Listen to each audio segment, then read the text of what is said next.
Hello everyone, welcome back to my channel. ಸ್ನೇಹಿತರೆ, ಇವತ್ತಿನ daily ಅಪ್ಡೇಟ್ಗೆ ಎಲ್ಲರಿಗೂ ಸ್ವಾಗತ.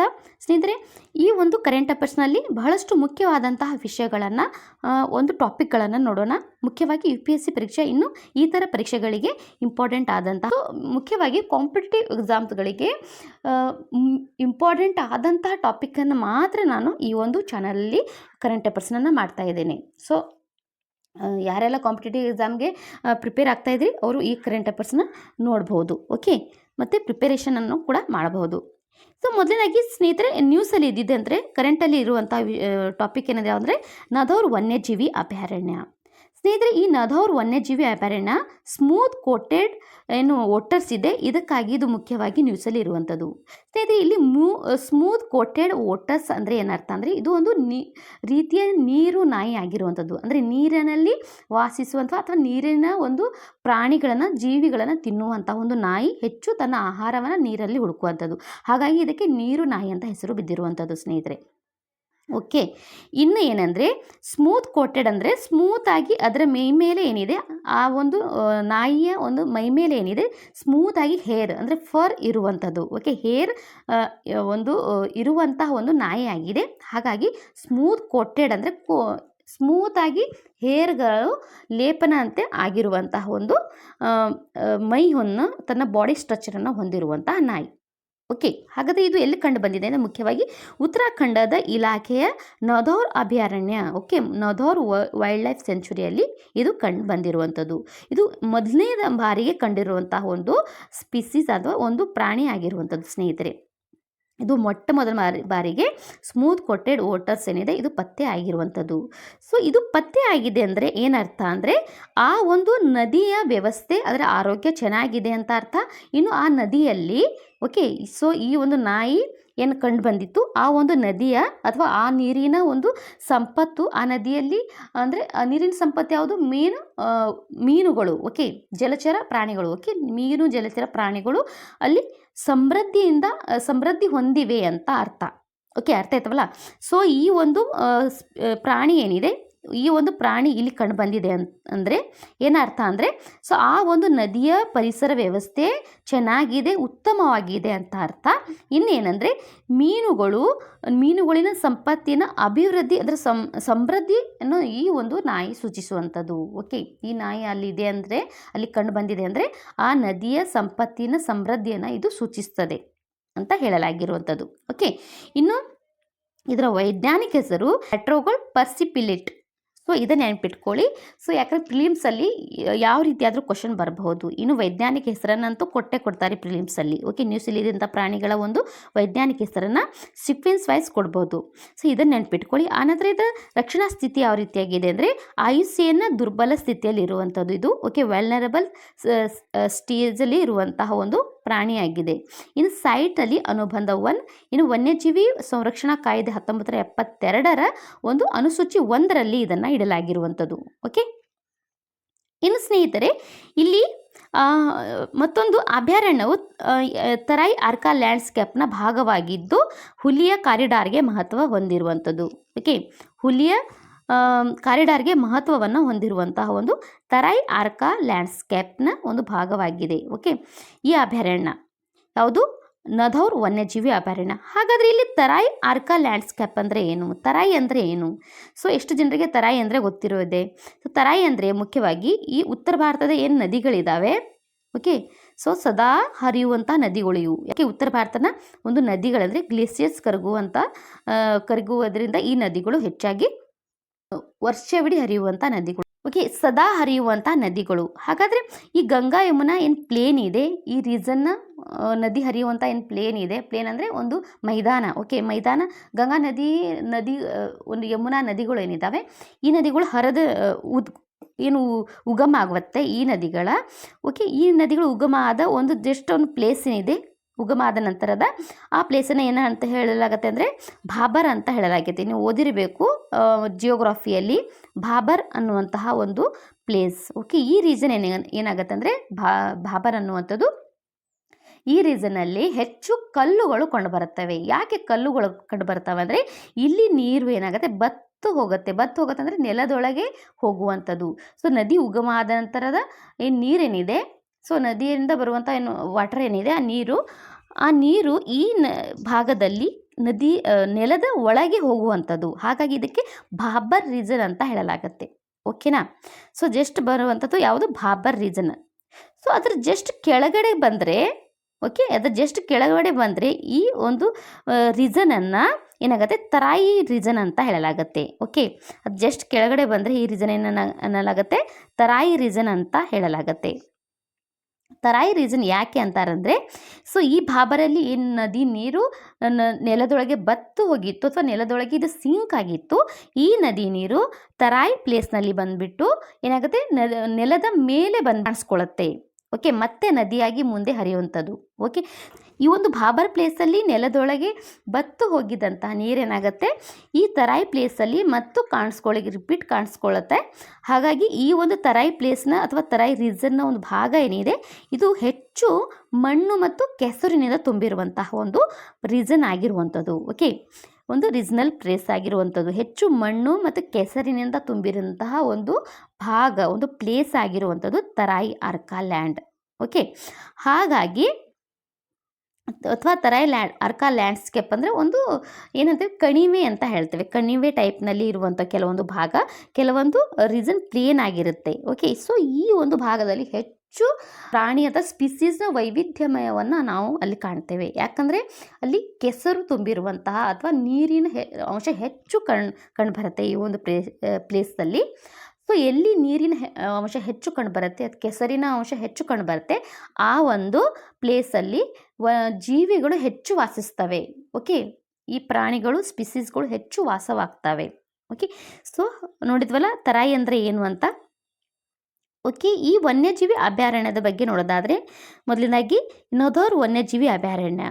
ಸೊ ಇದು ವೈಲ್ಡ್ ಲೈಫ್ ಸೆಂಚುರಿ. ಸೊ ಇದು ಉತ್ತರಾಖಂಡ ರಾಜ್ಯದ ಕುಮಾಯೂನ್ ಪ್ರದೇಶದಲ್ಲಿ ಇರುವಂಥದ್ದು. ಅಂದರೆ ನೈನಿತಾಲ್ ಮತ್ತು ಚಂಪಾವತ್ ಜಿಲ್ಲೆಗಳು ಸೇರಿ ಈ ಒಂದು ಅಭಯಾರಣ್ಯ ಹರಡಿರುವಂಥದ್ದು. ಕುಮಾಯೂನ್ ಏನೆಂದರೆ ಕುಮಾಯೂನ್ ಪ್ರದೇಶ. ಸ್ನೇಹಿತರೆ, ಕುಮಾಯೂನ್ ಪ್ರದೇಶ ಅಂದರೆ ಎಲ್ಲಿ ಬರುತ್ತೆ? ಯಾವುದಕ್ಕೆ ನಾವು ಕುಮಾಯೂನ್ ಪ್ರದೇಶ ಅಂತ ಹೇಳ್ತೇವೆ. ಸೊ ಒಂದೊಂದಾಗಿ ಜಿಯೋಗ್ರಫಿನ ಒಂದು ಟಾಪಿಕ್ನು ಕೂಡ ಇದರಲ್ಲಿ ಕವರ್ ಆಗ್ತಾ ಹೋಗ್ತಾ ಇದೆ. ನೀವು ಲಕ್ಷ್ಯ ಕೊಟ್ಟು ಕೇಳಬೇಕು. ಮತ್ತು ಅದ್ರ ಜೊತೆಗೆ ನೀವು NCERT ಓದ್ತಿದ್ದೀರಾ ಅಥವಾ ಜಿಯೋಗ್ರಫಿ ಮುಖ್ಯವಾಗಿ ಓದ್ತಾ ಇದ್ರಿ. ಸೊ ಇದರಲ್ಲಿ ಬಹಳಷ್ಟು ಕರೆಂಟ್ ಅಫೇರ್ಸಲ್ಲಿ ಬಹಳಷ್ಟು ವಿಷಯಗಳು ಕವರ್ ಆಗ್ತಾ ಹೋಗುತ್ತೆ. ಸೊ ಆಮೇಲೆ ನೀವು ಸ್ಟ್ಯಾಟಿಕ್ ಪೋರ್ಷನನ್ನು ಓದ್ತೀರಾ, ಆವಾಗ ನಿಮಗೆ ಈಸಿ ಆಗುವಂಥದ್ದು, ಬಹಳಷ್ಟು ಅನುಕೂಲವಾಗುವಂಥದ್ದು. ಹಾಗಾಗಿ ಲಕ್ಷ್ಯವಿಟ್ಟು ಕೇಳಿ ಮೊದಲನೇದಾಗಿ. ಇನ್ನು ಇಲ್ಲಿ ಕುಮಾಯೂನ್ ಏನಿದೆ, ಕುಮಾಯೂನ್ ಪ್ಲೇಸ್ ಅಂದರೆ ಏನು, ಕುಮಾಯೂನ್ ರೀಜನ್ ಅಂದರೆ ಇದು ಪ್ರದೇಶ ಅಂದರೆ ಏನು, ಅದನ್ನು ನೋಡೋಣ. ಮೊದಲಾಗಿ ಕುಮಾಯೂನ್ ರೀಜನ್ ಅಂದರೆ ಹಿಮಾಲಯದ ಶ್ರೇಣಿಗಳೇನಿದ್ದಾವೆ, ಭಾರತದ ಹಿಮಾಲಯದ ಒಂದು ಭಾಗವನ್ನು ವೆಸ್ಟ್ ಟು ಈಸ್ಟ್ವರೆಗೆ. ಸೊ ಇದು ಇಂಡಿಯಾದ ನಾರ್ತ್ ಪ್ಲೇಸ್ ಅಂದ್ಕೊಳ್ಳಿ. ಸೊ ಇಂಡಿಯಾದ ಇದು ನಾರ್ತ್ ಪ್ಲೇಸ್. ಇದು ನಾರ್ತ್ ಪ್ಲೇಸ್ ಇಂಡಿಯಾದ ಅಂದ್ಕೊಳ್ಳಿ. ಸೊ ಭಾರತದ ಈ ವೆಸ್ಟ್ ಟು ಈಸ್ಟ್ವರೆಗೆ ಏನು ಭಾರತದ ಒಂದು ಹಿಮಾಲಯದ ಪರ್ವತದ ಶ್ರೇಣಿಯನ್ನು 4 ಭಾಗಗಳಾಗಿ ವಿಂಗಡಿಸಲಾಗಿರುವಂಥದ್ದು. 4 ಭಾಗಗಳಾಗಿ ವಿಂಗಡಿಸಲಾಗಿರುವಂಥದ್ದು. ನೆನ್ಪಿಟ್ಕೊಳ್ಳಿ ಯಾವ ರೀತಿಯಾಗಿ ಅಂತ.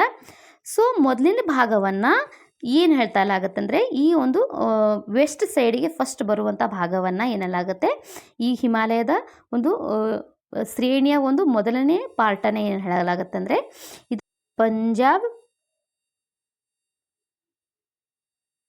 ಪಂಜಾಬ್ ಹಿಮಾಲಯ.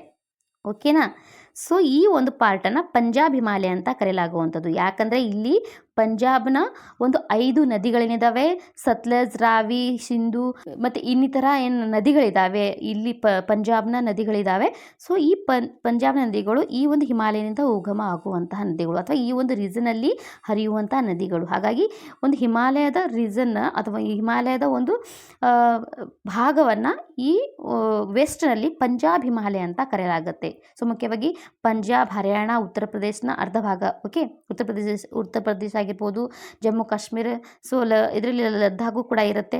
ಸೊ ಈ ಒಂದು ಭಾಗನ ಪಂಜಾಬ್ ಹಿಮಾಲಯ ಶ್ರೇಣಿ ಅಂತ ಹೇಳಲಾಗತ್ತೆ. ಸೊ ನೆಕ್ಸ್ಟ್ ಬರುವಂಥದ್ದೇ ಇಲ್ಲಿ ಉತ್ತರಾಖಂಡ್. ಓಕೆ, ಉತ್ತರಾಖಂಡನ ಒಂದು ಭಾಗ ಇದೆ ಅಲ್ವಾ, ಉತ್ತರಾಖಂಡ್ ಅನ್ನೋ ಭಾಗದಲ್ಲಿ ಇಲ್ಲಿ ಈ ಒಂದು ಭಾಗದಲ್ಲಿ ಹರಿಯುವಂಥ ನದಿಗಳು ಗಂಗಾ ಆಗಿರ್ಬೋದು, ಯಮುನಾ ಆಗಿರ್ಬೋದು, ಆಮೇಲೆ ರಾ ಏನು ಕಾಲಿ ರಿವರ್ ಆಗಿರ್ಬೋದು, ಘಾಘರಾ ರಿವರ್ ಆಗಿರ್ಬೋದು. ಸೊ ಈ ರಿವರ್ಸ್ಗಳು ಈ ಒಂದು ಪ್ಲೇಸಲ್ಲಿ ಹರಿಯುವಂಥದ್ದು. ಯಾವ ಈ ಭಾಗವನ್ನು ಏನು ಹೇಳಲಾಗತ್ತಂದರೆ, ಈ ಒಂದು ಪಾರ್ಟನ್ನು ಏನು ಹೇಳಲಾಗತ್ತೆ, ಕುಮಾಯು ಹಿಮಾಲಯ ಅಂತ ಹೇಳಲಾಗತ್ತೆ. ಓಕೆ, ಕುಮಾಯು ಹಿಮಾಲಯ. ಸೊ ಕುಮಾಯು ಹಿಮಾಲಯ ಈ ಒಂದು ಪಾರ್ಟನ್ನು ಹೇಳಲಾಗತ್ತೆ. ಸೊ ಫಸ್ಟ್ ಒಂದು ಬರೋದು ಪಂಜಾಬ್ ಹಿಮಾಲಯ, ಆನಂತರ ಬರೋದು ಕುಮಾಯು ಹಿಮಾಲಯ. ಸೊ ಅದರ ಜಸ್ಟ್ ಮೂರನೇದಾಗಿ ಬರುವಂಥದ್ದೇ Nepal Himalaya. Okay, Nepal Himalaya. So next ಬರುವಂಥದ್ದು ನೇಪಾಲ್ ಹಿಮಾಲಯ. ಇದಾದ ನಂತರ ಬರುವಂಥದ್ದೇ ಅಸ್ಸಾಂ ಹಿಮಾಲಯ. ಓಕೆ, ಅಸ್ಸಾಂ ಹಿಮಾಲಯ. ಅಸ್ಸಾಂ ಹಿಮಾಲಯ ಗಾರೋ ಖಾಸಿ ಹಿಲ್ಸ್ಗಳಿದ್ದಾವೆ ಅಲ್ಲಿ. ಓಕೆ, ಬಹಳಷ್ಟು ಫೇಮಸ್ ಆದಂಥ ಹಿಲ್ಸ್ಗಳು. ಯಾಕಂದರೆ ಆ ಗಾರೋ ಖಾಸಿ ಹಿಲ್ಸ್ನ ಒಂದು ಹೆಸರನ್ನೇ ಅಲ್ಲಿರುವಂತಹ ಜನಜಾತಿಯ ಒಂದು ಹೆಸರಿನ ಮೇಲೆ ಈ ಒಂದು ಪರ್ವತಗಳ ಒಂದು ಹಿಲ್ಸ್ಗಳ ಹೆಸರನ್ನು ಇಟ್ಟಿರುವಂಥದ್ದು. ಸೊ ತುಂಬಾ ಇಂಪಾರ್ಟೆಂಟ್ ಆದಂತಹ ನಮ್ಮದು ಈಸ್ಟ್ ರೀಜನ್ ಅಥವಾ ಈಸ್ಟ್ ಭಾರತದ ಈಸ್ಟ್ ಭಾಗ.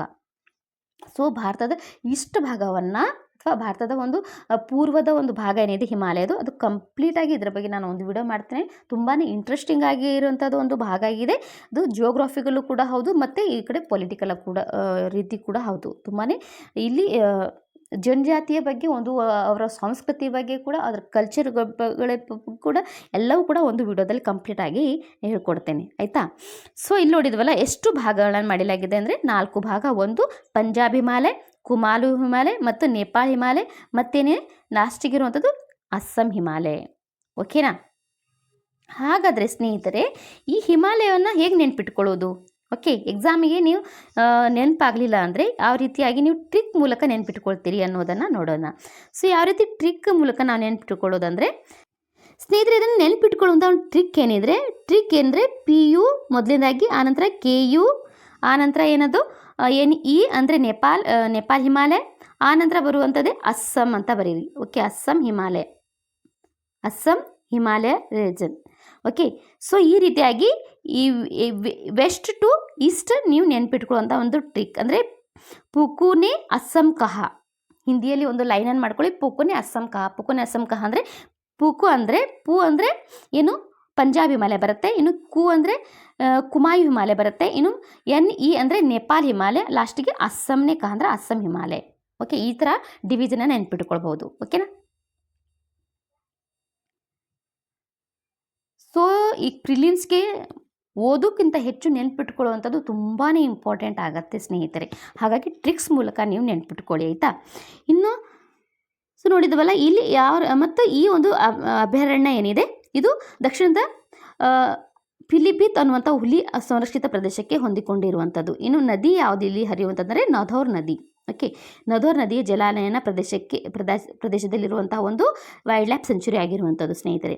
ಇನ್ನು ತರೈ ಅರ್ಕಾ ಲ್ಯಾಂಡನ್ನು ನೋಡಿದ್ವಿ, ಇದರ ಮಹತ್ವ ಏನಂತ. ಇನ್ನು ಒಂದು ಪ್ರಮುಖವಾದಂಥ ಹುಲಿಗಳ ಸಂರಕ್ಷಣೆ ಅಗತ್ಯ ನಿರ್ಣಾಯಕ ಕಾರಿಡಾರ್ ಆಗಿರುವಂಥದ್ದು. ಓಕೆ, ಇನ್ನು ನೆಕ್ಸ್ಟ್ ನೋಡೋಣ. ಸೊ ಇಲ್ಲಿ ಒಂದು ಮ್ಯಾಪನ್ನು ಕೊಟ್ಟಿದ್ದೇನೆ ಹೇಗಂತ. ಅಂದರೆ ಪಂಜಾಬ್ ಹಿಮಾಲಯ ಯಾವ ರೀತಿಯಾಗಿರುತ್ತೆ, ಸತ್ಲಜ್ ಸಿಂಧು ನದಿಯ ಒಂದು ಪ್ಲೇನ್ ಏನಿದೆ ಅಂದರೆ ಒಂದು ಮೈದಾನ ಏನಿದೆ. ಸೊ ಈ ಮೈದಾನದ ಒಂದು ಪ್ರದೇಶವಾಗಿರ್ಬೋದು, ಆ ನದಿಗಳ ಸೀಕ್ವೆನ್ಸ್ ವೈಸ್ ಇದನ್ನು ಡಿವಿಷನ್ ಮಾಡಲಾಗಿರುವಂಥದ್ದು. ಒಂದು ಪಂಜಾಬ್ ಹಿಮಾಲಯ, ನಂತರ ಕುಮಾಯು ಹಿಮಾಲಯ, ಆಮೇಲೆ ನೇಪಾಲ್ ಹಿಮಾಲಯ ಬರುತ್ತೆ, ಆಮೇಲೆ ಅಸ್ಸಾಂ ಹಿಮಾಲಯ ಬರುವಂಥದ್ದು. ಓಕೆ, ಸೊ ಈ ಒಂದು ಹಿಮಾಲಯನ ಡಿವಿಷನನ್ನು ನೀವು ಇಟ್ಕೊಳ್ಳುವಂಥ ಒಂದು ಟ್ರಿಕ್ಕನ್ನು ಕೂಡ ಹೇಳ್ಕೊಟ್ಟೆ. ಓಕೆ, ಪುಕುನೆ ಅಂದರೆ ಇಲ್ಲಿದೆ ನೋಡಿ, ಪುಕುನೆ ಅಸ್ಸಾಂ ಕಹ, ಅಷ್ಟು ಟ್ರಿಕ್ಕನ್ನು ನೆನ್ಪಿಟ್ಕೊಳ್ಳಿ, ಆಯಿತಾ. ಇನ್ನು ನೆಕ್ಸ್ಟ್ ಸುದ್ದಿಯಲ್ಲಿರುವಂಥದ್ದಂದರೆ ಶ್ರೀಗಂಧ ಅಭಿವೃದ್ಧಿ ಸಮಿತಿ ಅಂದರೆ ಸ್ಯಾಂಡಲ್ವುಡ್ ಡೆವಲಪ್ಮೆಂಟ್ ಕಮಿಟಿ ವರದಿ ಏನಿದೆ ಇದು ನ್ಯೂಸಲ್ಲಿ ಇರುವಂಥದ್ದು. ಏನಂತ ಸ್ನೇಹಿತರೆ, 1960ರ ದಶಕದಲ್ಲಿ ಭಾರತವು ಸುಮಾರು 4000 ಟನ್ ಶ್ರೀಗಂಧವನ್ನು ಉತ್ಪಾದಿಸುತ್ತಿತ್ತು. ಆದರೆ ಈಗಿನ ಸಮಯದಲ್ಲಿ ಈ ಉತ್ಪಾದನೆ ತುಂಬಾ ಕಡಿಮೆ ಆಗಿರುವಂಥದ್ದು. ಹಾಗಾಗಿ ಈ ಒಂದು ಶ್ರೀಗಂಧ ಅಭಿವೃದ್ಧಿ ಸಮಿತಿಯನ್ನು ಮಾಡಲಾಗಿರುವಂಥದ್ದು. ಈ ಸಮಿತಿ ಒಂದು ವರದಿಯನ್ನು ಕೊಟ್ಟಿರುವಂಥದ್ದು ಎಲ್ಲಿ ಅಂದರೆ ಕೇಂದ್ರ ಸರ್ಕಾರಕ್ಕೆ. ಇನ್ನು ಯಾಕೆ ಇದು ಉತ್ಪಾದನೆ ಕಡಿಮೆ ಆಗ್ತಾ ಇದೆ ಅಂದರೆ ಮುಖ್ಯವಾಗಿ ಅದರ ಕಾರಣ ಕಳ್ಳ ಸಾಗಾಣಿಕೆ ಮತ್ತು ನಿಯಮಗಳಿಂದಾಗಿ ಉತ್ಪಾದನೆ ತುಂಬಾ ಕುಸಿತಿದೆ ಈ ಒಂದು ರೀಸೆಂಟಾಗಿ. ಓಕೆ, ಸೊ ಮುಖ್ಯವಾಗಿ 2019ರಿಂದ ಈಗ 2025 ಆಗಿರ್ಬೋದು. ಈ ಒಂದು ಸಮಯದಲ್ಲಿ ಈ ಒಂದು ಶ್ರೀಗಂಧದ ಮರದ ಮಾರುಕಟ್ಟೆಯಲ್ಲಿ ಉತ್ಪಾದನೆ ಕುಸಿತ ಇರುವಂಥದ್ದು. ಓಕೆ, ಇನ್ನು ಈ ಕಮಿಟಿಯ ಅಧ್ಯಕ್ಷರು ಯಾರಾಗಿದ್ದಾರೆ? ರತನ್ ಪಿ ವಾಟಲ್ ಅವರು ಈ ಕಮಿಟಿಯ ಒಂದು ಅಧ್ಯಕ್ಷರಾಗಿದ್ದಾರೆ. ಇವರು ರಚಿಸಿರುವಂಥ ಒಂದು ಕಮಿಟಿ ಆಗಿರುವಂಥದ್ದು. ಓಕೆ, ಇದನ್ನು ನೆನ್ಪಿಟ್ಕೊಳ್ಳಿ, ಯಾಕಂದರೆ ಇದನ್ನು ಕೇಳಬಹುದು. ಓಕೆ, ಸೊ ಯಾರ ಒಂದು ಅಧ್ಯಕ್ಷತೆಯಲ್ಲಿ ಸಮಿತಿಯನ್ನು ರಚನೆ ಮಾಡಲಾಯಿತು ಅಂತ ಕ್ವಶನನ್ನು ಕೇಳ್ಬೋದು. ಓಕೆ, ರತನ್ ಪಿ ವಾಟಲ್ ಅವರ ಒಂದು ಅಧ್ಯಕ್ಷತೆಯಲ್ಲಿ ಈ ಒಂದು ಸಮಿತಿಯನ್ನು ರಚನೆ ಮಾಡಲಾಯಿತು.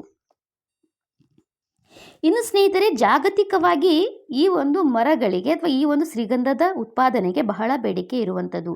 ಸೊ ಜಾಗತಿಕವಾಗಿ ಎಷ್ಟು ಬೇಡಿಕೆ ಇದೆ ಅಂದರೆ 5,000ದಿಂದ 6,000 ಟನ್ ಬೇಡಿಕೆ ಇರುವಂಥದ್ದು ಜಾಗತಿಕವಾಗಿ. ಓಕೆ, ಯಾವುದು? ಶ್ರೀಗಂಧದ ಮರಗಳು, ಭಾರತೀಯ ಶ್ರೀಗಂಧದ ಉತ್ಪಾದನೆಗೆ. ಸೊ ಇದು ನಮ್ಮ ಭಾರತದ ಶ್ರೀಗಂಧ ಮರದಲ್ಲಿ ಸಾರಭೂತ ತೈಲ ಹೆಚ್ಚು ಇರುವಂಥದ್ದು. ಸೊ ಆ ಕಾರಣಕ್ಕೆ ಹೆಚ್ಚು ಬೇಡಿಕೆ ಇರುವಂಥದ್ದು. ಸೊ ಸಾರಭೂತ ತೈಲ ಏನಿದೆ ಅಂದರೆ ಸಂತಾಲಮ್ ಆಲ್ಬಮ್ ಅಂತ ಹೇಳ್ತೇವೆ. ಸೊ ಈ ತೈಲಗಳಿಗೆ ಮುಖ್ಯವಾಗಿ ಸುಗಂಧ ದ್ರವ್ಯ, ಸೊ ಫಾರ್ ಎಕ್ಸಾಂಪಲ್ ಸಾಬೂನ್ ಆಗಿರ್ಬೋದು, ಮತ್ತು ಸೇಂಟ್ಸ್ಗಳಾಗಿರ್ಬೋದು, ಮತ್ತು ಕಾಸ್ಮೆಟಿಕ್ಸ್ ಆಗಿರ್ಬೋದು. ಸೊ ಅದರಲ್ಲಿ ಯೂಸ್ ಮಾಡಲಾಗುತ್ತೆ ಈ ಒಂದು ಸಾರಭೂತ ತೈಲವನ್ನು. ಓಕೆ, ಇನ್ನು ಇದನ್ನು ಆಯುರ್ವೇದದಲ್ಲೂ ಕೂಡ ಬಳಕೆ ಮಾಡಲಾಗುತ್ತೆ. ಸೊ ಹಾಗಾಗಿ ಜಗತ್ತಿನಾದ್ಯಂತ ಬಹಳ ಬೇಡಿಕೆ ಇದೆ ಭಾರತದ ಸ್ಯಾಂಡಲ್ವುಡ್ಗೆ. ಇನ್ನು ಈ ವರದಿ ಶಿಫಾರಸ್ ಏನೇನು ಮಾಡಿದೆ ಅಂದರೆ, ಮುಖ್ಯವಾಗಿ ಸ್ನೇಹಿತರೆ, ವರದಿ ಶಿಫಾರಸು ಏನೇನು ಮಾಡಿದೆ ಅಂದರೆ ಕಾನೂನು ಸುಧಾರಣೆ ಆಗಬೇಕು. ಸೊ ಯಾವ ರೀತಿ ಕಾನೂನು ಸುಧಾರಣೆ ಆಗಬೇಕು ಅಂದರೆ ನಿಯಮಗಳಲ್ಲಿ. ಓಕೆ, ಈ ಉತ್ಪಾದನೆ ಕುಸಿತ ಇದೆ, ಅದಕ್ಕೆ ನಿಯಮ ಬಹಳಷ್ಟು ಇರುವಂಥದ್ದು ನಮ್ಮ ಭಾರತ ದೇಶದಲ್ಲಿ ಸ್ಯಾಂಡಲ್ವುಡ್ ಬಗ್ಗೆ ಮುಖ್ಯವಾಗಿ. ಸೊ ಉತ್ಪಾದನೆಗೂ ಕೂಡ ನಿಯಮಗಳಿದ್ದಾವೆ, ಮತ್ತು ಇದು ಕಟಾವು ಕೂಡ ನಿಯಮಗಳಿದ್ದಾವೆ, ಮತ್ತು ಇದು ಸಾಗಾಣಿಕೆಗೂ ಕೂಡ ಬಹಳಷ್ಟು ಕಠಿಣ ನಿಯಮಗಳಿದ್ದಾವೆ. ಓಕೆ, ಹಾಗಾಗಿ ಈ ನಿಯಮಗಳ ಒಂದು ಸರಳೀಕರಣಕ್ಕಾಗಿ ಒಂದು ಶಿಫಾರಸನ್ನು ಮಾಡಿದೆ ಈ ಒಂದು ಅಭಿವೃದ್ಧಿ ಸಮಿತಿ.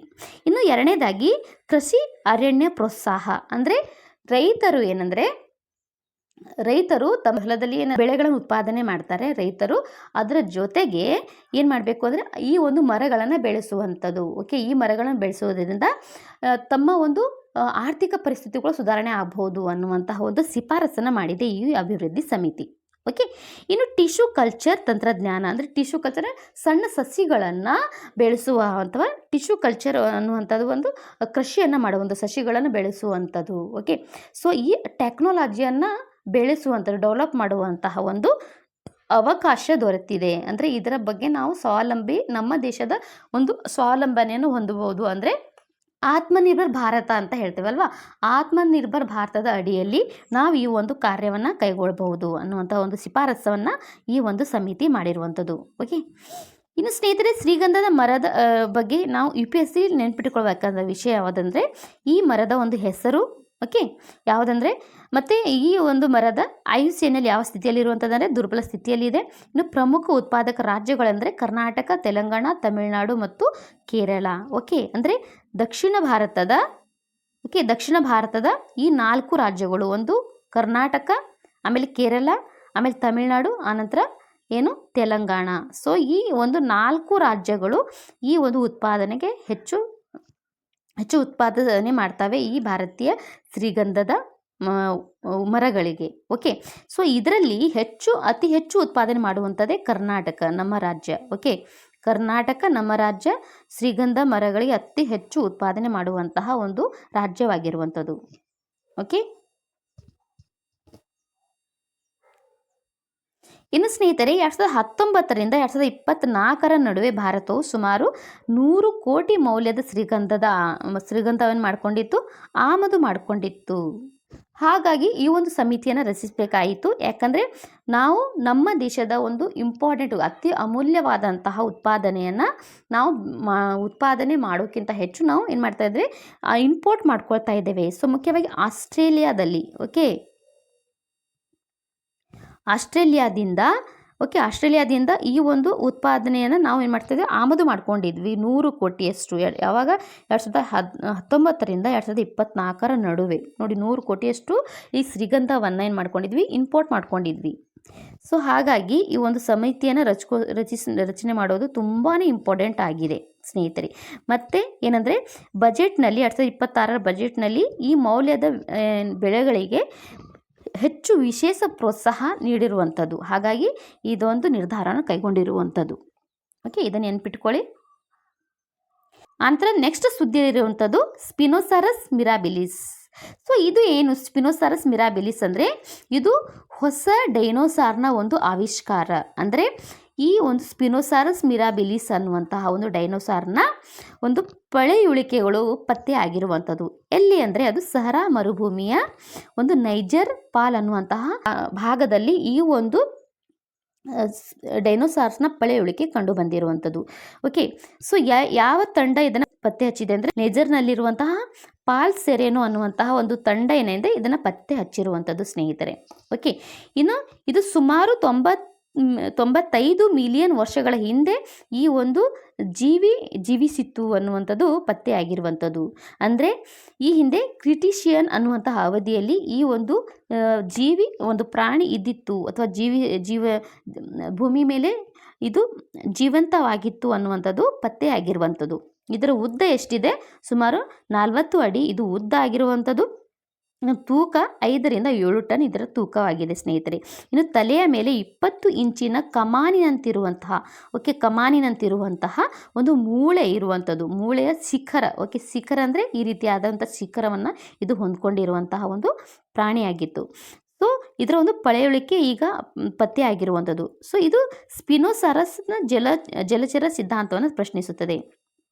ಅಂದರೆ ಸೊ ಇದರ ಹಲ್ಲುಗಳ ಸ್ಟ್ರಕ್ಚರನ್ನು ನೋಡಿದಾಗ ಒಂದು ಜಲಚರಗಳನ್ನು ತಿನ್ನುವಂತಹ, ಸೊ ಜಲಚರ ಜೀವಿಗಳನ್ನು ತನ್ನ ಆಹಾರವನ್ನಾಗಿ ಮಾಡುವಂತಹ ಒಂದು ಜೀವಿಯಾಗಿತ್ತು ಅನ್ನುವಂಥದ್ದು ಇಲ್ಲಿ ಕಂಡುಬರುತ್ತೆ. ಸೊ ಈ ಇಮೇಜನ್ನು ನೋಡಿ ಗೊತ್ತಾಗುತ್ತೆ. ಇಲ್ಲಿ ಒಂದು ಕಮಾನಿನಂತೆ ಇರುವಂತಹ ಒಂದು ಶಿಖರದಂತಿರುವಂತಹ ಕೊಂಬು ಅಥವಾ ಕೊಂಬಿನಂತಿರುವಂಥ ಮೂಳೆ ಇದೆ. ಇದು ಸುಮಾರು 20 ಇಂಚು ಇರುವಂತಹ ಒಂದು ಕೊಂಬು ಇರುವಂಥದ್ದು. ಇನ್ನು ಇದರ ಹಲ್ಲುಗಳ ಸ್ಟ್ರಕ್ಚರ್ ನೋಡಿದಾಗ ಇದು ಮಾಂಸಾಹಾರಿ ಅಂತ ತಿಳಿದು ಬರುತ್ತೆ. ಓಕೆ, ಇನ್ನು ಈ ಡೈನೋಸಾರ್ನ ಸ್ಟ್ರಕ್ಚರ್ ನೋಡಿ ಯಾವ ರೀತಿಯಾಗಿದೆ ಅನ್ನುವಂಥದ್ದು. ಓಕೆ, ಇನ್ನು ಸ್ನೇಹಿತರೆ CG-1000 ಹೈಪರ್ಸಾನಿಕ್ ಕ್ಷಿಪಣಿ. ಸೊ ಇದು ಒಂದು ನ್ಯೂಸಲ್ಲಿ ಇರುವಂಥದ್ದು. ಅಂದರೆ ಇದು ಚೀನಾದ ಕ್ಷಿಪಣಿ ಆಗಿದೆ, ಅಂದರೆ ಮಿಸೈಲ್ ಆಗಿರುವಂಥದ್ದು. ಇದು ಬೀಜಿಂಗ್ನಲ್ಲಿ ಪ್ರದರ್ಶಿಸಲಾದ ಭೂ ಆಧಾರಿತ ಸ್ಕ್ಯಾಮ್ಜೆಟ್ ಚಾಲಿತ ಹೈಪರ್ಸಾನಿಕ್ ಕ್ಷಿಪಣಿ. ಓಕೆ, ಹೈಪರ್ಸಾನಿಕ್ ಯಾವುದನ್ನು ಹೇಳ್ತೇವೆ ಅಂದರೆ ಹೈಪರ್ಸಾನಿಕ್ ಮಿಸೈಲ್ ಅಂದರೆ ನಾವು ಉಡಾವಣೆ ಮಾಡಿದಾಗ ಕ್ಷಿಪಣಿಯನ್ನು ಇದು ಮುಂದೆ ವಾಯುಮಂಡಲದಲ್ಲಿ ಹೋಗಿ ತನ್ನ ದಿಶಾವನ್ನು ಬದಲಾವಣೆ ಮಾಡುವಂತಹ ಒಂದು ಕ್ಷಿಪಣಿ ಆಗುತ್ತೆ. ಇದಕ್ಕೇನಾಗ ಹೇಳಲಾಗತ್ತೆ ಅಂದರೆ ಹೈಪರ್ಸಾನಿಕ್ ಮಿಸೈಲ್ ಅಂತ ಹೇಳಲಾಗತ್ತೆ. ಸೊ ಇನ್ನೊಂದು ಮಿಸೈಲ್ ಇರುತ್ತೆ, ಯಾವುದು ballistic missile. Okay, ballistic missile ಅಂದರೆ ಸೊ ಬ್ಯಾಲಿಸ್ಟಿಕ್ ಮಿಸೈಲ್ ಏನು ಮಾಡುತ್ತೆ, ಉಡಾವಣೆಯ ನಂತರ ಇದು ವಾಯುಮಂಡಲ ಹೋಗಿ ಮತ್ತೆ ನೆಲಕ್ಕೆ ಮರಳಿ ಬರುವಂಥ ಮಿಸೈಲ್ ಆಗಿರುವಂಥದ್ದು ಬ್ಯಾಲಿಸ್ಟಿಕ್ ಮಿಸೈಲ್ಸ್ಗಳು. ಓಕೆ, ಈ ಹೈಪರ್ಸಾನಿಕ್ ಅಂದರೆ ತಮ್ಮ ದಿಶೆಯನ್ನು ಬದಲಾವಣೆ ಮಾಡಿಕೊಳ್ತದೆ ಎಲ್ಲಿ ವಾಯುಮಂಡಲದಲ್ಲೇ. ಸೊ ಅದಕ್ಕೆ ಹೈಪರ್ಸಾನಿಕ್ ಮಿಸೈಲ್ಸ್ಗಳು ಅಂತ ಹೇಳಲಾಗುವಂಥದ್ದು. ಓಕೆ, ಎರಡರಲ್ಲಿ ಡಿಫ್ರೆನ್ಸ್ ನೋಡಿದ್ರವಲ್ಲ. ಇನ್ನು ಇದು ಸ್ಕ್ಯಾಮರ್ಜೆಟ್ ಚಾಲಿತ ಮಿಸೈಲ್ ಆಗಿರುವಂಥದ್ದು. ಇನ್ನು ಮಾರ್ಚ್ 5ಕ್ಕಿಂತ ಹೆಚ್ಚು ವೇಗವನ್ನು ಹೊಂದಿರುತ್ತೆ. ಮಾರ್ಚ್ ಅಂದರೆ ಏನು, ಈ ಶಬ್ದಕ್ಕಿಂತ 5 ಪಟ್ಟು ಹೆಚ್ಚು ವೇಗವನ್ನು ಹೊಂದಿರುವಂತಹ ಮಿಸೈಲ್ ಆಗಿರುವಂಥದ್ದು. ಇನ್ನು ದಿಕ್ಕು ಬದಲಿಸುವ ಸಾಮರ್ಥ್ಯ ಇದಕ್ಕೆ ಇರುವಂಥದ್ದು. ಸ್ಕ್ಯಾಮರ್ಜೆಟ್ ಏನಂದರೆ ಇದರ ಇಂಜನ್ ಏನಾಗಿದೆ ಅಂದರೆ ವಾತಾವರಣದಿಂದಾನೇ ಆಮ್ಲಜನಕವನ್ನು ಬಳಸಿ ದಹನ ಕ್ರಿಯೆಯನ್ನು ನಡೆಸುವಂತಹ ಒಂದು ಮಿಸೈಲ್ ಆಗಿರುವಂಥದ್ದು. ಇದನ್ನೇ ಸ್ಕ್ಯಾಮರ್ಜೆಟ್ ಅಂತ ಹೇಳಲಾಗುತ್ತೆ. ಓಕೆ, ಇನ್ನು ತಾಡ್ ಅಥವಾ S-400 ರಕ್ಷಣಾ ವ್ಯವಸ್ಥೆಗಳಿಗೆ ಹಿಡಿಯುವಲು ಕೂಡ ಇದು ಕಷ್ಟಕರವಾಗಿರುವಂಥದ್ದು. ಅಷ್ಟು ಸ್ಪೀಡ್ ಆಗಿರುವಂಥದ್ದು ಈ ಒಂದು ಮಿಸೈಲ್ನದು. ಓಕೆ, ತಾಡ್ ಮತ್ತು S-400 ಈ ರಕ್ಷಣಾ ವ್ಯವಸ್ಥೆ ಅಂದರೆ ಡಿಫೆನ್ಸ್ ಸಿಸ್ಟಮ್ ಏನಿದ್ದಾವೆ ಇದರಿಂದನೂ ಕೂಡ ಈ ಒಂದು ಕ್ಷಿಪಣಿಯನ್ನು ಹಿಡಿಯಲು ಕಷ್ಟವಾಗತ್ತಂತೆ. ಅಷ್ಟು ಇದು ಪವರ್ಫುಲ್ ಆದಂತಹ ಹೈಪರ್ಸಾನಿಕ್ ಮಿಸೈಲ್ ಆಗಿರುವಂಥದ್ದು CG-1000. ಓಕೆ, ಇದು ಯಾವುದಾದ್ರು ಚೀನಾದಾಗಿದೆ, ನೆನ್ಪಿಟ್ಕೊಳ್ಳಿ. ಓಕೆ, ಮತ್ತು ಇದು GS ಪೇಪರ್ 3 ಅಂದರೆ ಡಿಫೆನ್ಸ್ ಟೆಕ್ನಾಲಜಿ ಏನಿದೆ ಅದಕ್ಕೆ ಸಂಬಂಧಪಟ್ಟಂತಹ ವಿಷಯವಾಗಿದೆ. ಸೊ ನೋಡಿ, ಇದು ಹೈಪರ್ಸಾನಿಕ್ ಮಿಸೈಲ್ ಅಂತ ಹೇಳ್ತೇವೆ. So CG-1000. ಓಕೆ, 1000 ನೆನ್ಪಿಟ್ಕೊಳ್ಳಿ, 1000. CG-1000 ಹೈಪರ್ಸಾನಿಕ್ ಮಿಸೈಲ್ ಆಗಿರುವಂಥದ್ದು. ಇನ್ನು ಸ್ನೇಹಿತರೆ ನೆಕ್ಸ್ಟ್ ಸುದ್ದಿಯಲ್ಲಿರುವಂಥದ್ದು ರಾಷ್ಟ್ರೀಯ ಪರಿಶಿಷ್ಟ ಪಂಗಡಗಳ ಆಯೋಗ. ಸೊ ಇದು ನೆಕ್ಸ್ಟ್ ಸುದ್ದಿಯಲ್ಲಿರುವಂತಹ ವಿಷಯ ಯಾವುದಂದರೆ ಈ 23ನೇ ಸಂಸ್ಥಾಪನಾ ದಿನವನ್ನು ಇದು ಆಚರಿಸಿಕೊಂಡಿತ್ತು. ಹಾಗಾಗಿ ಇದು ಸುದ್ದಿಯಲ್ಲಿರುವಂಥದ್ದು ಏನಂದರೆ ಸ್ನೇಹಿತರೆ, ನವದೆಹಲಿಯಲ್ಲಿ ಆಚರಿಸಲಾಯಿತು ಈ ಒಂದು ಸಂಸ್ಥಾಪನಾ ಅಥವಾ ಫೌಂಡೇಶನ್ ಡೇಯನ್ನು. ಸೊ 23ನೇ ಫೌಂಡೇಶನ್ ಡೇಯನ್ನು ಆಚರಣೆ ಮಾಡಿತ್ತು ರಾಷ್ಟ್ರೀಯ ಪರಿಶಿಷ್ಟ ಪಂಗಡಗಳ ಆಯೋಗ. ಇನ್ನು ಸ್ನೇಹಿತರೆ, ಸಂವಿಧಾನದ ವಿಧಿ 338A ಅಡಿಯಲ್ಲಿ ಇದನ್ನು ಸ್ಥಾಪಿತವಾದಂತಹ ಒಂದು ಸಂಸ್ಥೆಯಾಗಿದೆ. ಇದು ಸಂವಿಧಾನಬದ್ಧ ಸ್ಥಾಪಿತವಾದಂತಹ ಒಂದು ಸಂಸ್ಥೆ ಆಗಿರುವಂಥದ್ದು. ಸ್ನೇಹಿತರೆ, ಇದರ ರಚನೆಯಲ್ಲಿ ಯಾರಿರ್ತಾರೆ? ಉಪಾಧ್ಯಕ್ಷರಿರ್ತಾರೆ, ಅಧ್ಯಕ್ಷರಿರ್ತಾರೆ ಮತ್ತು 3 ಸದಸ್ಯರಿರ್ತಾರೆ. 3 ಸದಸ್ಯರು ಒಬ್ಬರು ಏನಾಗಿರಬೇಕು? ಒಬ್ಬರು ಮಹಿಳೆ ಇರಬೇಕು, ವಿಮೆನ್ ಇರಬೇಕು ಒಬ್ಬರು. ಓಕೆ, ಇದರ ಈ ಒಂದು ಸಂಸ್ಥೆಯ ಕಡ್ಡಾಯ ಇರುವಂಥದ್ದು. ಓಕೆ, ಕಡ್ಡಾಯವಾಗಿದೆ. ಈ 3 ಸದಸ್ಯರಲ್ಲಿ ಒಬ್ಬರಾದರೂ ಏನು ಇರಬೇಕು? ಮಹಿಳಾ ಅಭ್ಯರ್ಥಿ ಇರಬೇಕು. ಓಕೆ, ಸೊ ಈ ಒಂದು ಆಯೋಗದ ಒಂದು ನಿಯಮ ಇರುವಂಥದ್ದು. ಓಕೆ, ರೂಲ್ ಇರುವಂಥದ್ದು. ಇನ್ನು ಸಿವಿಲ್ ನ್ಯಾಯಾಲಯದ ಅಧಿಕಾರವನ್ನು ಹೊಂದಿದೆ ಈ ಒಂದು ಆಯೋಗ. ಇನ್ನು ಪರಿಶಿಷ್ಟ ಪಂಗಡಗಳ ಹಕ್ಕುಗಳನ್ನು ರಕ್ಷಿಸಿ ಅಭಿವೃದ್ಧಿ ಕಾರ್ಯಕ್ರಮಗಳನ್ನು ಮೇಲ್ವಿಚಾರಣೆ ಮಾಡುತ್ತದೆ. ಓಕೆ, ಇಷ್ಟು ನೆನ್ಪಿಟ್ಕೊಳ್ಳಿ ಇದ್ರ ಬಗ್ಗೆ. So national commission for scheduled tribes. Okay, scheduled tribes ನಾವು ಹೆಚ್ಚು ನಮಗೆ ಕಂಡುಬರುತ್ತದೆ ಎಲ್ಲಿ? ಭಾರತದ ಈಸ್ಟ್ ಭಾಗದಲ್ಲಿ. ಓಕೆ, ಈಸ್ಟ್ ನಾವು 7 ಸಿಸ್ಟರ್ಸ್ ಅಂತ ಹೇಳ್ತೇವಲ್ಲ, ಅಸ್ಸಾಂ ಮತ್ತು ತ್ರಿಪುರ ಮತ್ತು ಮೇಘಾಲಯ. ಸೊ ಈ ಒಂದು ಭಾಗದಲ್ಲಿ ಹೆಚ್ಚು ಟ್ರೈಬಲ್ಸ್ಗಳು ವಾಸಿಸ್ತವೆ. ಇನ್ನು ಸ್ನೇಹಿತರೆ, ನೆಕ್ಸ್ಟ್ ಸುದ್ದಿಯಲ್ಲಿರುವಂಥದ್ದು ಜಿಬ್ರಾಲ್ಟರ್ ಜಲಸಂಧಿ. ಇದರ ಕಾರ್ಯತಂತ್ರದ ಮಹತ್ವವನ್ನು ಹೊಂದ್ಕೊಂಡಿರುವಂಥದ್ದು ಕಾರಣಕ್ಕಾಗಿ ಇದು ಸುದ್ದಿಯಲ್ಲಿರುವಂಥದ್ದು. ಇನ್ನು ಸ್ನೇಹಿತರೆ, USS ಗೆರಲ್ಟ್ ಆರ್ ಫೋರ್ಡ್ ಏನಿದೆ, ಈ ಜಲಸಂಧಿಯತ್ತ ಸಾಗುವಾಗ ಏನಾಗಿದೆ? ಟ್ರ್ಯಾಕಿಂಗ್ ಸಿಸ್ಟಮ್ ಆನ್ ಆಗಿತ್ತು. ಹಾಗಾಗಿ ಇದು ಜಿಬ್ರಾಲ್ಟರ್ ಜಲಸಂಧಿ ಏನಿದೆ ಸುದ್ದಿಯಲ್ಲಿರುವಂಥದ್ದು. ಸೊ ಇದ್ರ ಬಗ್ಗೆ ಜಿಬ್ರಾಲ್ಟರ್ ಜಲಸಂಧಿ ಬಗ್ಗೆ ನೋಡ್ಕೊಳ್ಳೋಣ. ಅಂದರೆ ಇದು ಅಟ್ಲಾಂಟಿಕ್ ಸಾಗರ ಮತ್ತು ಮೆಡಿಟೇರಿಯನ್ ಸಮುದ್ರವನ್ನು ಸಂಪರ್ಕಿಸುವ ಒಂದು ಜಲಸಂಧಿ. ಜಲಸಂಧಿ ಅಂದರೆ ಎರಡು ಸಮುದ್ರಗಳನ್ನು ಸೇರಿಸುವ ಒಂದು, ಸಮುದ್ರದ ನೀರನ್ನು ಸೇರಿಸುವ ಒಂದು ಮಾರ್ಗವಾಗಿರುತ್ತೆ. ಓಕೆ, ಇದನ್ನು ಜಲಸಂಧಿ ಅಂತ ಹೇಳಲಾಗುತ್ತೆ. ಸೊ ಈ ಒಂದು ಭಾಗದಲ್ಲಿ ಲ್ಯಾಂಡ್ ಇರ್ಬೋದು. ಸೊ ಈ ಒಂದು ಭಾಗದಲ್ಲಿ ಕೂಡ ಲ್ಯಾಂಡ್ ಇರ್ಬೋದು. ಇವು ಬಹಳಷ್ಟು ದೊಡ್ಡದಾದಂಥ ಸಮುದ್ರ ಮತ್ತು ಇದು ಬಹಳಷ್ಟು ದೊಡ್ಡದಾದಂಥ ಸಮುದ್ರ ಅಥವಾ ಸಾಗರ ಇರುತ್ತೆ. ಸೊ ಇವೆರಡರ ನೀರನ್ನು ಏನಾಗುತ್ತೆ? ಇದು ಒಂದಕ್ಕೊಂದು ಸೇರಿಸುವಂತಹ ಭಾಗವಾಗಿರುತ್ತೆ, ಮಾರ್ಗವಾಗಿರುತ್ತೆ. ಇದಕ್ಕೆ ನಾವೇನಂತೆ? ಜಲಸಂಧಿಗಳು ಅಂತ ಹೇಳ್ತೇವೆ.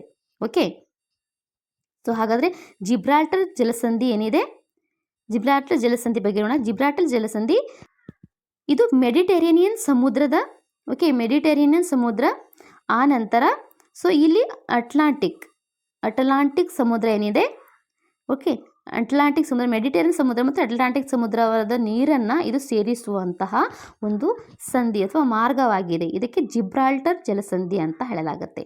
ಓಕೆ, ಸೊ ಹಾಗಾದರೆ ಈ ಒಂದು ಜಲಸಂಧಿಯ ಭಾಗದಲ್ಲಿ ಇರುವಂತಹ ಒಂದು ಪ್ರದೇಶ ಅಥವಾ ಒಂದು ಕಾಂಟಿನೆಂಟ್ಗಳು ಯಾವುದಂದರೆ, ಉತ್ತರದಲ್ಲಿ ಇರುವಂಥದ್ದು ಯುರೋಪ್ ಕಾಂಟಿನೆಂಟ್, ಆಮೇಲೆ ದಕ್ಷಿಣದಲ್ಲಿ ಕಂಡುಬರುತ್ತೆ Africa continent. Okay, Africa continent. So ಇನ್ನೊಂದ್ಸತಿ ಬಿಡಿಸ್ತೇನೆ ಇದಕ್ಕೆ.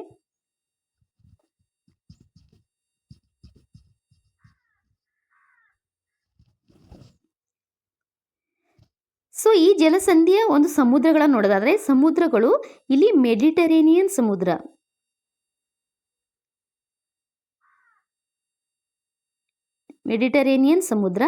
ಮತ್ತು ಈ ಒಂದು ಈಸ್ಟಲ್ಲಿ ಬರುವಂಥದ್ದು ಮೆಡಿಟರೇನಿಯನ್ ಸಮುದ್ರ ಮತ್ತು ವೆಸ್ಟಲ್ಲಿ ಯಾವುದಿದೆ? ಅಟ್ಲಾಂಟಿಕ್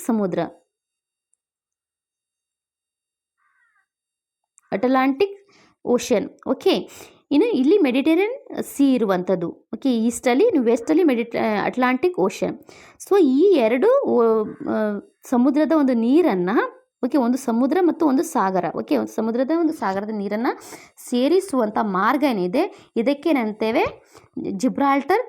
ಓಕೆ, ಜಿಬ್ರಾಲ್ಟರ್ ಜಲಸಂಧಿ, ಜಿಬ್ರಾಲ್ಟರ್ ಸ್ಟ್ರಿಕ್ ಅಂತ ಹೇಳಲಾಗುತ್ತೆ, ಜಿಬ್ರಾಲ್ಟರ್ ಜಲಸಂಧಿ.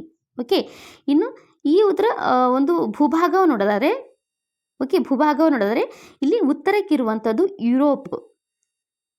ಯುರೋಪ್ ಒಂದು ಖಂಡ ಇರುವಂಥದ್ದು, ಯುರೋಪ್ ಕಾಂಟಿನೆಂಟ್. ಇನ್ನು ದಕ್ಷಿಣಕ್ಕೆ ಯಾವ ಖಂಡ ಇದೆ ಅಂದರೆ ಆಫ್ರಿಕಾ ಖಂಡ ಇರುವಂಥದ್ದು ದಕ್ಷಿಣಕ್ಕೆ. ಆಫ್ರಿಕಾ ಖಂಡ ಇರುವಂಥದ್ದು ದಕ್ಷಿಣಕ್ಕೆ. ಓಕೆ, ಇಷ್ಟು ನೆನ್ಪಿಟ್ಕೊಳ್ಳಿ. ಉತ್ತರಕ್ಕೆ ಯುರೋಪ್ ಖಂಡ ಇರುವಂಥದ್ದು, ದಕ್ಷಿಣಕ್ಕೆ ಆಫ್ರಿಕಾ ಖಂಡ ಇರುವಂಥದ್ದು, ಮತ್ತು ಮೆಡಿಟೇರೇನಿಯನ್ ಸಮುದ್ರ ಏನಿದೆ ಈಸ್ಟಲ್ಲಿ ಬರುತ್ತೆ. ಓಕೆ, ಹೀಗೆ ನೆನ್ಪಿಟ್ಕೊಳ್ಳಿ. ಈಸ್ಟಲ್ಲಿ ಮೆಡಿಟೇರಿಯನ್ ಸಮುದ್ರ ಬರುತ್ತೆ, ವೆಸ್ಟಲ್ಲಿ ಅಟ್ಲಾಂಟಿಕ್ ಓಷನ್ ಬರುತ್ತೆ ವೆಸ್ಟಲ್ಲಿ, ಮತ್ತು ಉತ್ತರದಲ್ಲಿ ಇರುತ್ತೆ ಯುರೋಪ್ ಖಂಡ ಲೊಕೇಟೆಡ್ ಆಗಿರುವಂಥದ್ದು, ದಕ್ಷಿಣಕ್ಕೆ ಆಫ್ರಿಕಾ ಖಂಡ ಲೊಕೇಟೆಡ್ ಆಗಿರುವಂಥದ್ದು. ಓಕೆ, ಆಫ್ರಿಕಾ ಕಾಂಟಿನೆಂಟ್ ಲೊಕೇಟೆಡ್ ಆಗಿರುವಂಥದ್ದು. ಸೊ ಮಧ್ಯದಲ್ಲಿರುವಂಥದ್ದೇ ಜಿಬ್ರಾಲ್ಟರ್ ಜಲಸಂಧಿ. ಓಕೆ, ಇಷ್ಟು ನೆನ್ಪಿಟ್ಕೊಳ್ಳಿ. ಸೊ ಇಲ್ಲಿದೆ ನೋಡಿ, ಇದು ಈ ಮ್ಯಾಪಲ್ಲಿ ಕ್ಲಿಯರಾಗಿ ಕೊಟ್ಟಿದ್ದೇನೆ. ಅಂದರೆ ಸೊ ಈ ಒಂದು ಭಾಗ ಏನಿದೆ ಇದು ಕಂಪ್ಲೀಟ್, ಈ ಒಂದು ರೀಜನ್ ಏನಿದೆ, ಸೊ ಈ ಒಂದು ಸಮುದ್ರ ಮೆಡಿಟೇರಿಯನ್ ಸಮುದ್ರ ಆಗಿರುವಂಥದ್ದು. ಓಕೆ, ಇಲ್ಲಿದೆ ಮೆಡಿಟೇರಿಯನ್ ಸಮುದ್ರ. ಸೊ ಇದು ಅಟ್ಲಾಂಟಿಕ್ ಓಷನ್, ಇದು ಕಂಪ್ಲೀಟಾಗಿ ಅಟ್ಲಾಂಟಿಕ್ ಓಷನ್. ಮತ್ತು ಇಲ್ಲಿ ಕಾಂಟಿನೆಂಟ್ ನೋಡೋದಾದರೆ ಇದು ಯುರೋಪ್ ಕಾಂಟಿನೆಂಟ್. ಓಕೆ, ಯುರೋಪ್ನ ಭಾಗ ಕಂಪ್ಲೀಟಾಗಿ, ಇದು ಆಫ್ರಿಕಾದ ಭಾಗ, ಆಫ್ರಿಕಾ ಕಾಂಟಿನೆಂಟ್ ಇಲ್ಲಿ ಕಂಡು ಬರುತ್ತೆ. ಸೊ ಇದರ ಮಧ್ಯೆ ಇರುವಂಥದ್ದು ಯಾವುದು? Straight of Gibraltar. ಓಕೆ, ಈ ಮೆಡಿಟೇರಿಯನ್ ಸಮುದ್ರದ ಒಂದು ಬೋಟ್ಗಳೇನಿದ್ದಾವೆ ಸೊ ಅಟ್ಲಾಂಟಿಕ್ ಓಷನ್ಗೆ ಹೋಗುವಂಥದ್ದು. ಓಕೆ, ಟ್ರೇಡ್ಗೆ, ಮುಖ್ಯವಾಗಿ ಟ್ರೇಡ್ ವ್ಯಾಪಾರಕ್ಕಾಗಿ ಈ ಒಂದು ಜಲಸಂಧಿ ಏನಿದೆ ಬಹಳ ಇಂಪಾರ್ಟೆಂಟ್ ಆಗುತ್ತೆ, ಮುಖ್ಯವಾಗಿ ಟ್ರೇಡ್ಗಾಗಿ. ಓಕೆ, ಸೊ ಈ ಒಂದು ಭಾಗದಿಂದ ಹೋಗುವಂಥದ್ದು ಅಟ್ಲಾಂಟಿಕ್ನಿಂದ ಮೆಡಿಟೇರಿಯನ್ಗೆ ಪ್ರವೇಶವನ್ನು ಪಡೆಯುವಂಥ ಒಂದು ಜಲಮಾರ್ಗ. ಓಕೆ, ಇನ್ನು ಸಾರ್ವಜನಿಕ ವಿಶ್ವಾಸಾರ್ಹತೆ ಸಿದ್ಧಾಂತ ಏನಿದೆ ಇದು ನ್ಯೂಸಲ್ಲಿ, ಲೇಟೆಸ್ಟ್ ಆಗಿ ನ್ಯೂಸಲ್ಲಿ ಇರುವಂಥದ್ದು ಏನಂದರೆ ಸುಪ್ರೀಂ ಕೋರ್ಟ್ ತೀರ್ಪು ಬಂದಿರುವಂಥದ್ದು. ಏನಂದರೆ ಈ ಸಿದ್ಧಾಂತವು ಈಗ ನೈಸರ್ಗಿಕ ಮತ್ತು ಮಾನವ ನಿರ್ಮಿತ ಜಲಮೂಲಗಳಿಗೂ ಅನ್ವಯವಾಗುವಂಥದ್ದು.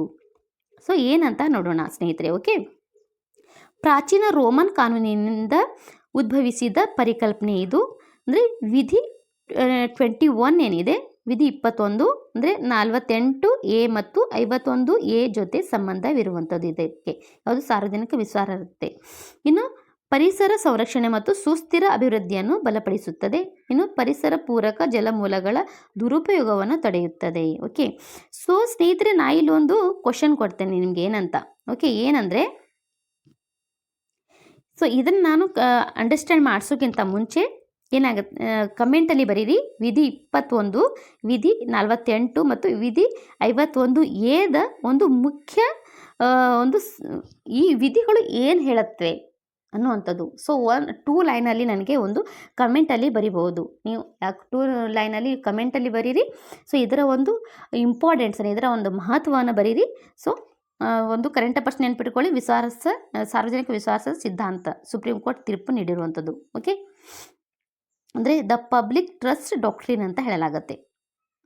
ಇನ್ನು ಸ್ನೇಹಿತರೆ, ಮೌಂಟ್ ಕಲ್ಲಾನ್ ಜ್ವಾಲಾಮುಖಿ ಇದು ಒಂದು ನ್ಯೂಸಲ್ಲಿ ಇರುವಂಥದ್ದು. ಏನಂದರೆ ಫಿಲಿಪ್ಪೈನ್ಸ್ನಲ್ಲಿ ಜ್ವಾಲಾಮುಖಿ ಸ್ಫೋಟಗೊಂಡಿತ್ತು. ಸೊ 2000 ಮೀಟರ್ ಎತ್ತರಕ್ಕೆ ಬೂದಿ ಮತ್ತೆ ಚಿಮ್ಮಿಸಿತು. ಓಕೆ, ಹಾಗಾಗಿ ಇದು ಸುದ್ದಿಯಲ್ಲಿರುವಂಥದ್ದು. ಓಕೆ, ಇನ್ನು ಪಿ ವಾಲ್ಕೇಸ್ ಅಲರ್ಟ್ ಲೆವೆಲ್ 2ಗೆ ಇದನ್ನು ಘೋಷಿಸಲಾಗಿದೆ.